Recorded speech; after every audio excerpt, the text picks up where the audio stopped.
kalau dalam konteks pemikiran keagamaan. Islam yang benar itu ya Islamnya Gus Dur gitu loh. Yang humanis dan pluralis itu Islam. Dan itu hasil temuan spiritualitas seorang kiai Gus Dur itu kan.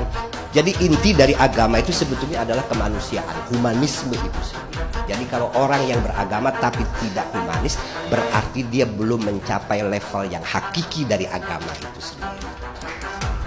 Gus Dur itu memang nggak punya niat jadi presiden lama-lama kok, gitu loh. Kalau dia punya niat jadi presiden lama-lama, dia akan kompromi, gitu loh.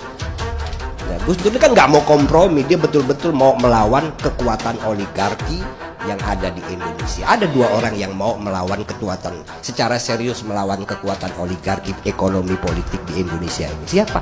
Kiai Haji Abdurrahman Wahid dan Basuki Cahayapurnama. Assalamualaikum warahmatullahi wabarakatuh. Saya kalau bicara soal Gus Dur itu sebetulnya memang saya nggak pernah terlalu banyak baca pikiran Gus Dur secara langsung dari tulisan-tulisan beliau. Tapi memang jalan hidup saya itu buku-buku yang saya baca ya mau nggak mau mengikuti bacaan Gus Dur. Karena saya pesantren di Tambak Beras Jombang, Jawa Timur. Gus Dur pernah juga di situ. Bahkan dulu Gus Dur ngajar di situ. Kemudian melanjutkan ke Universitas Al Azhar Kairo, Mesir. Gus Dur juga pernah ke sana. Jadi soal itu, dan yang unik itu, sejak di Tambak Beras Jombang itu saya pernah ingat ketika Gus Dur itu datang sebagai ketua umum PBNU ceramah di alun-alun Jombang. Wah, rame masyarakat datang. Saya masih kecil pakai sarung, pakai baju koko yang dulu tentu baju kokoknya nggak necis, ala kadarnya, kumel lah, namanya santri pakai peci. Itu langsung tiba-tiba saya datang ketika Gus Dur lagi ceramah, kucuk jalan, saya nggak peduli orang kanan kiri, saya diri di belakang Gus Dur. Gus Dur lagi ceramah, kiai-kiai itu yang dengerin Gus Dur tuh ngeliatin itu santri ngapain kecil-kecil di situ gitu. Itu karena bentuk waktu itu saya sudah sangat mencintai Gus Dur. Dengan berbagai kontroversialnya, nggak tahu saya cinta aja sama Gus Dur gitu. Ini orang hebat. Mungkin saya juga punya bakat wali kali ya. Jadi masih kecil itu.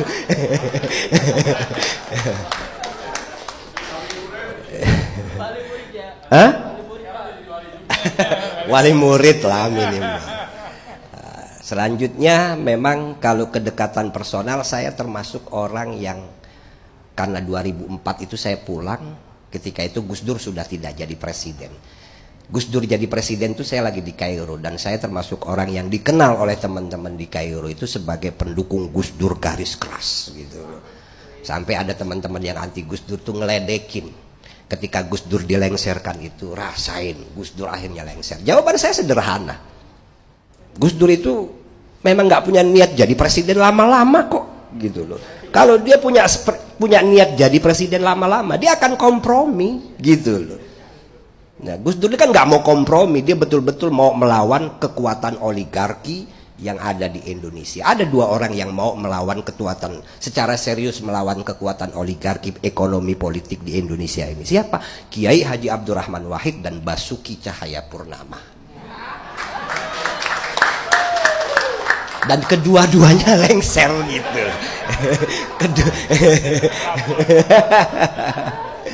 Nah, setelah pulang itu saya 2004 saya aktif di Hutan Kayu. Saya termasuk orang yang kemudian ikut andil ya membuat acara kongko bareng Gus Dur itu. Saya, Guntur Romli, kemudian juga ada wartawan 68H yang awal-awal acara itu Gus Dur datang pakai kursi, habis diimpus gitu, masih ada bawa impusan. Itu luar biasa perjuangan Gus Dur itu. Tetap datang hari Sabtu, awalnya di lantai 3 karena studionya di lantai 3, kita angkat kursi Gus Dur itu sama Gus Durnya ke lantai 3. Waktu itu belum banyak orang tahu. Nah, lambat laun ternyata banyak orang mendengar acara itu rame, akhirnya banyak yang datang ke Hutan Kayu di Kedai Tempo. Akhirnya karena yang datang banyak, mesin alat-alat radio itu diturunkan sehingga acaranya jadi di bawah itu. Jadi dan itu banyak tokoh-tokoh yang datang ke situ itu dulu itu banyak banget. Nah, bagi saya itu mencintai Gus Dur itu sekarang ini Nggak perlu lagi orang teriak, oh saya paling paham Gus Dur, saya paling paham Gus Dur. Bagi saya Gus Dur itu sumur tempat kita ngambil air, kemudian air itu ayo kita siramkan ke orang lain gitu. Jangan cuma saya cinta Gus Dur dan lain sebagainya, tapi tidak melakukan perjuangan terhadap cita-cita dan gagasan Gus Dur yang memang secara substantif, kalau dalam konteks pemikiran keagamaan, Islam yang benar itu ya Islamnya Gus Dur gitu loh. Yang humanis dan pluralis itu Islam.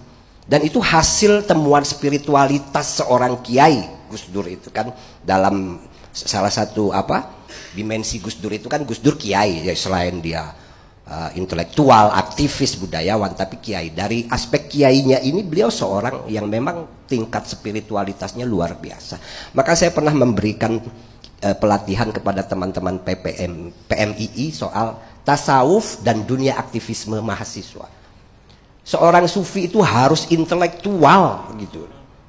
Nggak bisa jadi sufi itu kalau nggak intelektual, modal wiritan doang itu nggak bisa gitu loh. Karena kalau kita baca sejarah para sufi-sufi besar di dunia Islam itu awalnya intelektual dulu gitu loh. Imam Ghazali itu menguasai berbagai disiplin ilmu yang luar biasa, menulis kitab judulnya macam-macam, jumlahnya 200 judul itu. Begitu juga Sultanul Aulia Syekh Abdul Qadir Jailani, sebelum dikenal sebagai wali ya intelektual dulu gitu loh. Maka kalau ada orang-orang tarikat ini rajin-rajinlah baca buku dulu, jangan cuma wiridan gitu loh. Karena seorang spiritualis, seorang wali itu pada akhirnya pasti kalau dia benar dia menjadi orang yang pluralis dan humanis. Maka saya kalau ada orang yang mengaku sebagai guru spiritual atau dianggap sebagai guru spiritual tapi cara pandangnya tidak humanis dan tidak pluralis, berarti levelnya itu mungkin masih menengah gitu.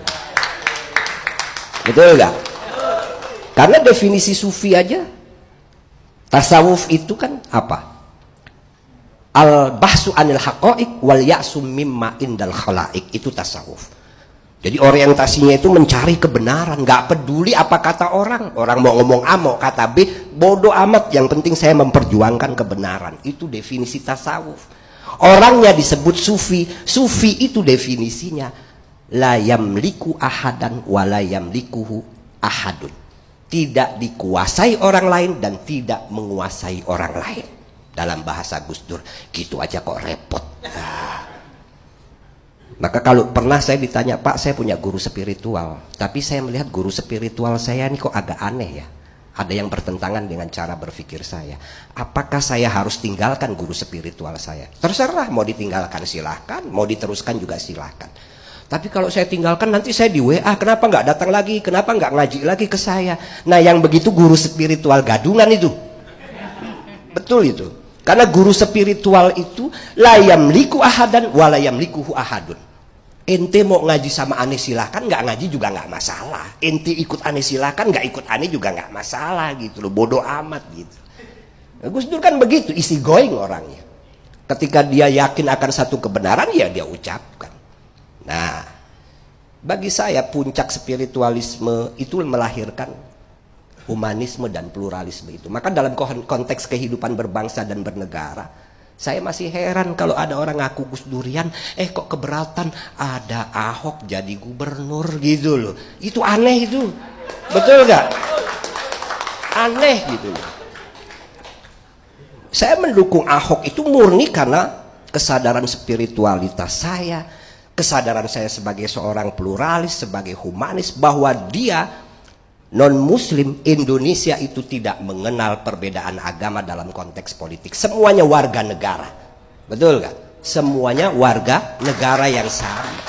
Dan itu puncak bagi saya. Jadi kalau Anda masih punya keberatan, ada agak di dalam hati itu masih punya perasaan terganjal ketika ada dipimpin oleh orang non-muslim, nah itu berarti Anda belum pluralis gitu loh. Belum pluralis gitu loh. Jangan ngaku anak buah Gus Dur kalau begitu.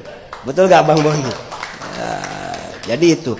Jadi inti dari agama itu sebetulnya adalah kemanusiaan, humanisme itu sendiri. Jadi kalau orang yang beragama tapi tidak humanis, berarti dia belum mencapai level yang hakiki dari agama itu sendiri. Apalagi secara harfiah kalau kembali kepada Al-Quran sederhana kok dalil-dalil tentang itu. Kayak tadi lakum dinukum waliyadin, untuk kalian agama kalian. Kalian loh, jangan untuk kamu, karena lakum, kum itu jamak. Wali untukku gitu loh, untukku agamaku. Artinya ayat ini mengkonfirmasi bahwa di luar agamaku ada agama yang dianut oleh kalian gitu loh.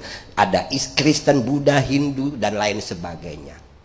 Karena kebanyakan baca terjemahan sih, kalau terjemahan Depak itu lakum kamu gitu, padahal itu jamak itu. Kakum itu artinya kalian, bukan kamu gitu.